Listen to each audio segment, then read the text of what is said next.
რა თქმა უნდა ძალიან მისასალმებელია, როდესაც ჩვენ ორ მეზობელ სახელმწიფოს შორის, სომხეთსა და აზერბაიჯანს შორის ეკონომიკური ურთიერთობები მყარდება მშვიდობის დამყარების შედეგად და ზოგადად ის რომ აქ საერთაშორისო ყურადღება ინფრასტრუქტურის განვითარება ხდება რეგიონში ეს არის პოზიტიური, მაგრამ აქ არის მთავარი კითხვა.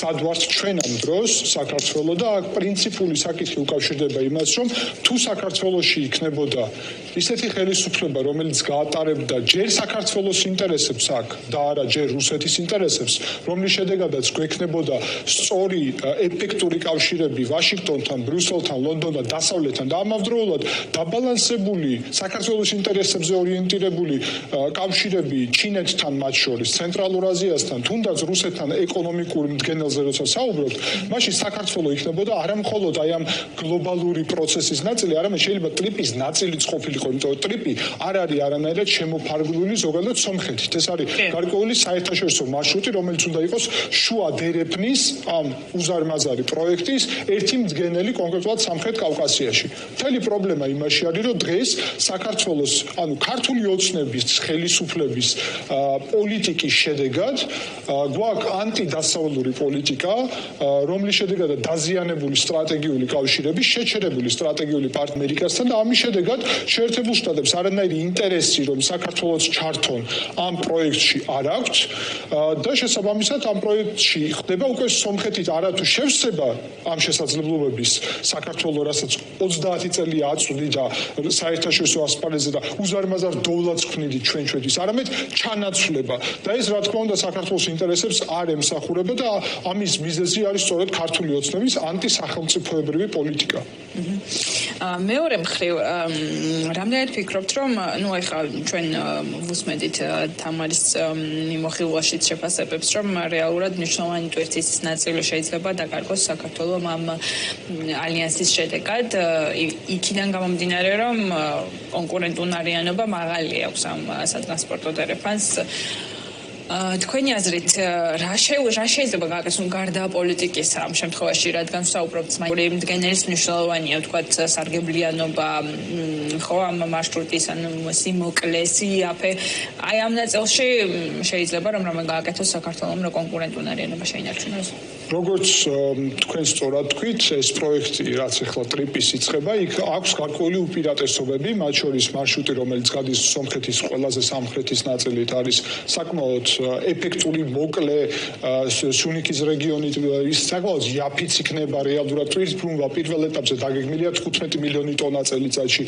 შემდეგ 20-25 მილიონამ ტონამდე ზრდა ამასთან შედარებით ბაქო-თბილისი ახალქალაქი ყარსის რკინიგზა არის ძალიან მცირე მასშტაბის ძალიან რთულ რელიეფში და არ არის ეფექტური რეალურად საქართველოს წინასწარ უნდა ქონოდა მზად ყველაზე მნიშვნელოვანი პროექტი ეს არის ანაკლიის ღრმაწლოვანი პორტი რომელიც გახდიდა საქართველოს კონკურენტუნარიანს მათ შორის ეკონომიკური მდგენელით რადგანაც სომხეთს რა თქმა უნდა ესეთი შესაძლებლობა არ გააჩნია და სანამ ტვირთი იქედან წავა თურქეთში თურქეთიდანაც კი ნაკლებად იქნებოდა ლოგიკური რომ ტვირთი მიდიოდა შავ ზღვაში მხოლოდ იქნებოდა ხმელთაშუა ზღვის მიმართულებით და შავ ზღვაში მონოპოლისტი გავხდებოდით გარკვეულწილად აღმოსავლეთ-დასავლეთ ტვირთბრუნვის მიმართულებით ანაკლიის მეშვეობით რა გააკეთა ისევ ბრუნდებით პოლიტიკურ საკითხს ქართულმა ოცნებამ ამერიკელებს ჩამოართვა ეს პროექტი გადასცა ჩინეთის კომუნისტურ პარტიას ამის შედეგად მათ შორის თავის დროზე არა იმპერატორობა შემდეგ გარკვეული ესეც შეაჩერეს და საბოლოოდ არც არის ახლა ცნობილი მაგრამ ჩვენ გვახსოვს ეს პომპეოს ვიზიტი განცხადება რომ ჩინეთთან ამ კუთხით არის თანამშრომლობთ და ჩინეთთან თანამშრომლობა ეს ხომ რუსეთის ინტერესების გათვალისწინებასაც ნიშნავს. ნახეთ, რა გააკეთა პრემიერმა ფაშინიანმა და პრეზიდენტმა ალიევმა ერთად. ეს ტრიპის პროექტი, რომელიც რუსეთს ჰქონდა დაგეგმილი იმ ხრივ, რომ 2020 წლის ცეცხლის შეწყვეტის შეთანხმებაში მეცხრე მუხლად იყო ჩადებული ყარაბაღის ამ კონფლიქტის შემდეგ, ჩამოართვეს რუსეთს და გადასცეს დასავლეთს. და საქართველოს შემთხვევაში საპირისპირო მოხდა, ამის შედეგად ჩვენ დავკარგეთ მრავალი წელი უკვე ანაპილის სპორტი დიდი ხანია უკვე აშენებული უნდა ყოფილიყო და ბოლო ესეთი ჩამორთმევა მოხდა TBC ბანკის აი ამ კონსორციუმისგან, რომელიც ასევე ამერიკელებთან ერთად იგეგმებოდა მშენებლობა. ანუ ეს მარტო ეკონომიკური საკითხი არ არის, გეოეკონომიკურიც არის. შენ ეკონომიკურად შენ დასავლურ ცივილიზაციასთან ხარ და ჩინეთთან ვაჭრობ, თუ ჩინეთთან ხარ და დასავლეთ ცივილიზაციის წინააღმდეგ. ძალიან საინტერესო იყო ბაქო-თბილისი-ყარსის რკინიგზა. საინტერესოდ დაემთხვა, რომ ზუსტად ამ დღეებში განსაკუთრებით აქცენტირებულად ალაპარაკდა საქართველოს ქართული ოცნება ამ მიმართულებაზე და აქ ძირითადად პედალირება კეთდებოდა იმაზე, რომ აი უკვე ექსპლუატაციაში შედის და საქართველოს რკინიგზა იქნება ექსკლუზიური TBC ბანკის აი ამ კონსორციუმისგან, რომელიც ასევე ამერიკელებთან ერთად იგეგმებოდა მშენებლობა. ანუ ეს მარტო იქ ოპერატორი, თუმცა რა მნიშვნელობა აქვს ჯერ ერთი არაფერი არ თქვათ იმაზე, რამდენი წელია შედის ექსპლუატაციაში დღემდე არ შესულა, მაგრამ რომ შევიდეს თუ კი რეგიონში ვითარება ასე იცვლება და ტვირთები რეალურად სხვა ადერეფანში ინაცვლებს და თქვენ აღნიშნეთ, რომ რკინიგზა არ არის კონკურენტუნარიანი, მაშინ რა მნიშვნელობა აქვს ვინ იქნება მისი ოპერატორი საქართველოს რკინიგზა თუ არა საქართველოს რკინიგზა. ანუ ამ ნაწილში თქვენ ფიქრობთ, რომ ცალსახად ესეც ვერ გაწევს ქართული დერეფნის კონკურენტუნარიანობას, რომ შევიდეს რკინიგზა ექსპლუატაციაში. იქ რეალურად ამ მომენტისთვის დაახლოებით თვითმფრინავა მილიონი ტონა არის დაგეგმილი სულ, შესაძლოა 5 მილიონამდე გაზრდა თუ იქნება საკმარისი ინვესტიციები, მაგრამ ეს რა თქმა უნდა განხორციელდეს ერთობლივად აზერბაიჯანთან ერთად და ჩვენ ვნახეთ ბოლო პერიოდში რამდენად დაიძაბა აზერბაიჯანთან ურთიერთობები სომხეთთანაც რეალურად და ეს კიდევ ერთხელ ბრუნდება ქართული ოცნების პოლიტიკას, რადგანაც პირდაპირ უნდა ვთქვათ, ამ პოლიტიკას საქართველოს ინტერესებთან არაფერი აქვს საერთო. ეს პოლიტიკა არის რუსეთის პოლიტიკა, რუსეთი ცდილობს ზეგავლენას საქართველოს მეშვეობით სომხეთსა და აზერბაიჯანს. რომ შევიდეს რკინიგზა ექსპლუატაციაში. იქ რეალურად ამ მომენტისთვის იქამდე მიიყვანეს ვითარება, რომ აზერბაიჯანში და სომხეთში შეთანხმდნენ, რომ რაც შეიძლება მალე გახსნიან პირდაპირ რკინიგზას, რომ საქართველოზე არ იყვნენ დამოკიდებული. ეს ხომ ღია მესიჯია, რა ხდება. გარდა ამისა, მოდით პირდაპირ ვთქვათ, რომ ეს მარტო რკინიგზას არ ეხება, ტრიპის პროექტი ასევე ეხება გაზსადენს, ნავთობის მილს, ნავთობსადენს მათ შორის, ასევე ელექტროენერგიის გადამცემ ხაზებს და ინტერნეტის გადამცემ, ასე ვთქვათ, მათ შორის კაბელს.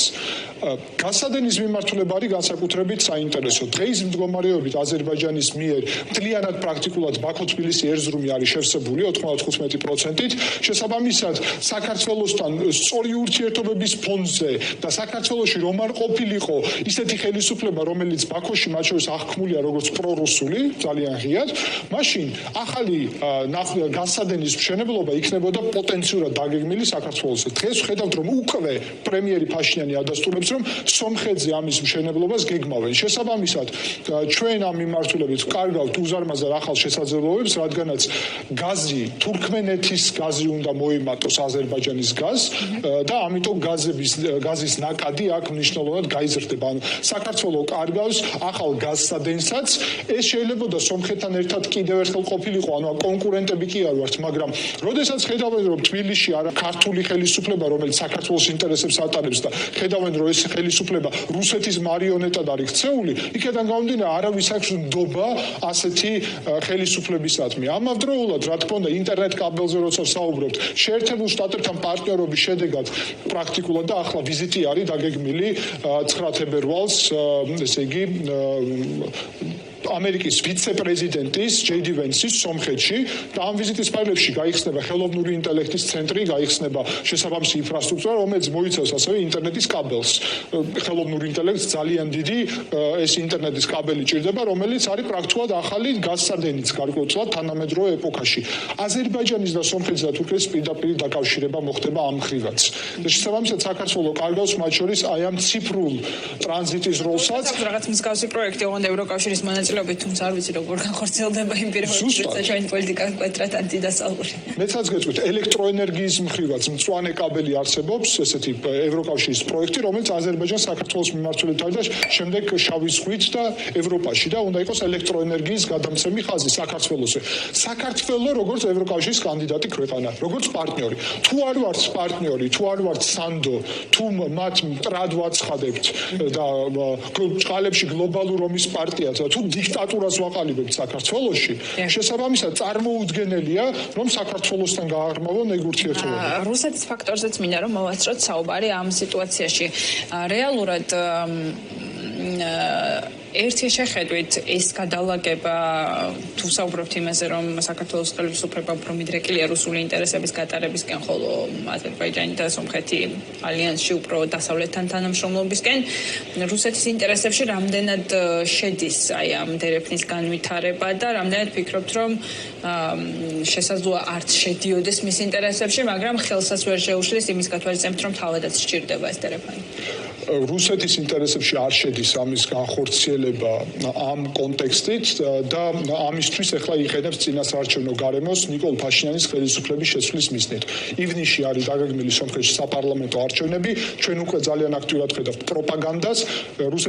რუსეთიდან არის გამოგზავნილი სომხეთში რუსი ოლიგარქი სამվել კარაპეტიანი, რომელსაც უწოდებენ სომხეთში ივანიშვილი 2 პროექტი, რომელიც პირდაპირ აცხადებს, რომ ტრიპის პროექტში აუცილებლად რუსეთი და ჩინეთი უნდა ჩართოთ. შესაბამისად, კიდევ ერთხელ ეს ეკონომიკური საკითხები არ არის, ეს არის სწორედ გეოეკონომიკური და გეოპოლიტიკური საკითხები, როდესაც ტრიპში რუსეთის და ჩინეთის ჩართვაზე არის საუბარი, გასაგებია, რომ ფაშინიანის ხელისუფლების შემთხვევაში იქნება მხოლოდ ამერიკასთან პარტნიორობა ამ მიმართულებით ტრიპზე, ხოლო თუ ხელისუფლება შეიცვალა და პრორუსული ოლიგარქი მოვა ხელისუფლებაში, მაშინ ბუნებრივად ეს პროექტი გახდება რუსეთის კონტროლის ქვეშ, ამიტომ რუსეთს რა თქმა უნდა ფაშინიანის წინააღმდეგ ახლა ჰიბრიდულ ომის სტრატეგიასაც იყენებენ და აი დღეს სანამ ჩვენ თქვენთან ერთად საუბრობთ, ზუსტად ბოლო საათების განმავლობაში ჩვენ აქტიურად ვიხილეთ, რომ ქართული ოცნების პროპაგანდაც იმედი, პოსტივი და რუსთავი 2 აქტიურად ავრცელებენ ამ რუსეთის პროპაგანდის მიერ ანტიფაშინიანის წინააღმდეგ გარკვეულ სრულიად ყალბ ფეიქ ნიუსებს, რომელიც ევროკავშირში გაწევრიანების მიმართულებით ასევე აიცილებს პროპაგანდის გავრცელებას. ანუ კოორდინაციას, რომელსაც ჩვენ ხედავთ ამ კუთხით, კიდევ ჩვენებს ზოგადად, რომ საქართველო და სომხეთი საერთოდ აცდენილიანი ან სხვადასხვა რეალობაში იმყოფებიან. სომხეთისთვის პრიორიტეტია ევროკავშირში გაწევრიანება, ახლა ხანს ხელი მოაწერა სომხეთმა ევროკავშირთან ერთად ჰიბრიდული ომის წინააღმდეგ ერთობლივი მოქმედების სტრატეგიას და საქართველო თავად ევროკავშირის მიმართულებით აწარმოებს თვითონ ჰიბრიდულ ომს საკუთარი ქვეყნის მოქალაქეების მიმართულებით და გვარწმუნებს, რომ ევროკავშირი არის მტერი. სამწუხაროა, მაგრამ ფაქტია და რთულად წარმოსადგენი სცენარი იყო ჯერ კიდევ ალბათ 10 წლის წინ, რომ ყველაფერი ასე შემოbrunდებოდა და სომხეთი უფრო ახლოს იქნებოდა ევროკავშირთან საქართველოს გარეშე, ვიდრე საქართველო და სომხეთი ერთად. თუმცა რომ შევაჯამოთ ამ ყველაფერს კიდევ ერთი კონტექსტი აქვს, ანუ საქართველოს შემთხვევაში საქართველოს სატრანზიტო დერეფნის ზრდა და ესეთი დაბუსტვა ეგრეთ წოდებული დიდწილად განაპირობა უკრაინაში ომმა. რეალურად სატრანზიტო დერეფანი მნიშვნელოვნად დაგვერტვირთა ამის შემდეგ, თუმცა ახლა რეალურად ახალი გარემოებები ჩნდება. მეორე მხრივ ომის დასასრულიც თითქოს უფრო ახლოს არის ყოველ შემთხვევაში ამ მოლაპარაკებების და მუდმივი მსჯელობის პირობებში თითქოს უფრო ჩანს ჰორიზონტზე, რომ სადღაც მალე შეიძლება გადაწყდეს ეს საკითხი. ეს რეალურად თუ თქვა საქართველოს დერეფანი დაკარგა დერეფნის ფანჩი დერეფნის კონკურენტუნარიადობა დაკარგა ერთი მხრივ ტრიპის გამო და მეორე მხრივ ომი დასრულდა, რეალურად შესაძლოა მომყრინებელი ეფექტი იყოს ჩვენი მარშრუტისთვის. რამდენად ფიქრობთ, რომ ესეც თუმეტეს განგაში სიგნალი უნდა იყოს ქართული ოცნების ხელისუფლებისთვის.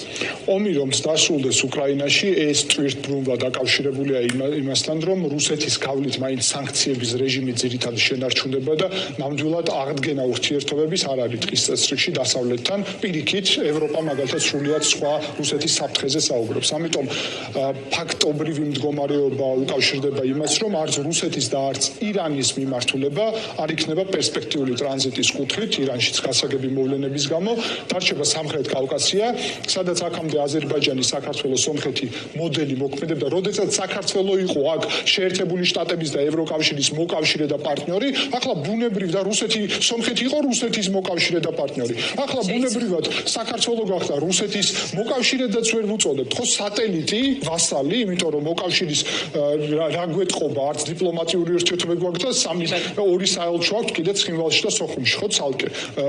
რუსეთს, მაგრამ მეორე მხრივ სომხეთი ახერხებს ამ ვითარებაში დასავლეთთან დაახლოებას და ამიტომ კონკურენტუნარიანობას კარგავთ, ანაკლიის სპორტის მიმართულებითაც დავკარგეთ, მაგრამ უნდა გავითვალისწინოთ, რომ თვით ბრუნვა შუა დერეფანში გაიზრდება, ცენტრალურ აზიასთან ვაჭრობა მნიშვნელოვნად იზრდება, ევროკავშირის Global Gateway პროგრამა არის, ამერიკას უნდა იქედან იშვიათი მინერალების მიღება ცენტრალური აზიიდან. ჩვენზე ნაკლები წამოვარდა. ეს ყველაფერი სომხეთზე, იმიტომ რომ ქართული ოცნების ხელისუფლებასთან არავის არ სურს საუბარი და ამის გამო ეს სავაჭრო საკითხი არ უნდა გახდეს. ქართულ ოცნებას მოუნდება ამით ვაჭრობა ლეგიტიმაციის მიღებისთვის და საკუთარი დიქტატურის დაკანონებისთვის, ასე რომ სომხეთის ალტერნატივის გამოჩენა რეალურად არის პოზიტიური ამ მომენტისთვის ქართველი ერისთვის, რადგანაც ეს ქმნის ვითარებას, როდესაც დასავლეთი იძულებული არ არის მონოპოლის გამო, რომ აღიაროს ქართული ოცნების დიქტატურა, დროებით ეს გადასულია სომხეთზე, როდესაც საქართველოს დაუბრუნდება თავის ისტორიულ გეზს,